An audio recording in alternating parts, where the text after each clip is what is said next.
basé sur Nombre 20, 1, 29, 21, 1, 35. Après de nombreuses années à marcher dans le désert, le peuple d'Israël arriva dans un lieu aride, sans eau, dans le désert de Tsin. Fatigués, les Israélites se mirent encore à murmurer contre Moïse et Aaron. Ils disaient « Pourquoi nous as-tu fait quitter l'Égypte ?» Ici, il n'y a ni fruits ni céréales, pas même d'eau à boire. Leur mécontentement attrista profondément Moïse. Moïse et Aaron allèrent dans le tabernacle et tombèrent le visage contre terre. La gloire du Seigneur apparut à eux. Et Dieu parla « Prends ton bâton et rassemble le peuple. Parle aux rochers sous leurs yeux, et il donnera de l'eau. » Moïse prit donc le bâton.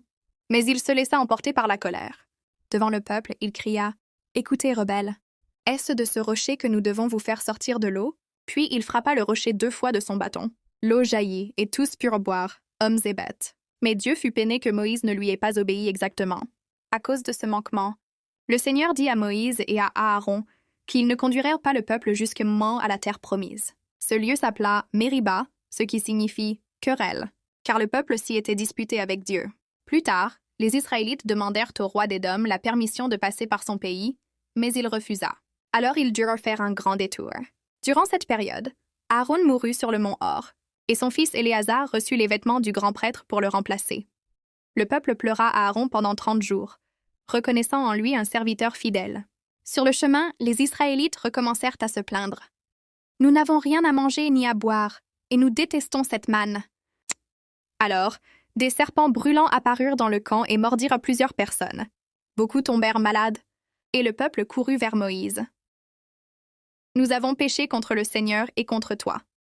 Prie pour que Dieu nous sauve. » Moïse pria, et Dieu lui répondit, « Fabrique un serpent en airain et place-le en haut d'un mât. Quiconque aura été mordu et le regardera vivra. » Moïse fit ce que Dieu ordonna. Ceux qui levèrent les yeux vers le serpent d'airain étaient guéris. Ce geste simple symbolisait la foi. Regarder vers Dieu, c'était croire en sa puissance de guérison et de pardon. Après cela, le peuple poursuivit sa route vers Moab. Dieu les aida à remporter plusieurs batailles contre leurs ennemis. Ils vainquirent le roi Sihon des Amoréens et Og, roi de Basan, et s'installèrent sur leur terre. Dieu montrait ainsi qu'il accomplissait ses promesses et qu'il protégeait son peuple, même après des moments de doute et d'épreuve.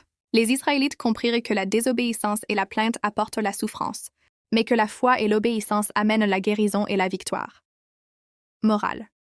Quand nous faisons confiance à Dieu, il transforme nos difficultés en bénédictions.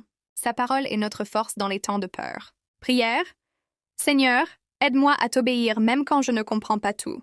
Donne-moi la foi pour lever les yeux vers toi dans les moments difficiles et apprends-moi à te faire confiance chaque jour. Amen. S'il vous plaît, partagez cette vidéo puis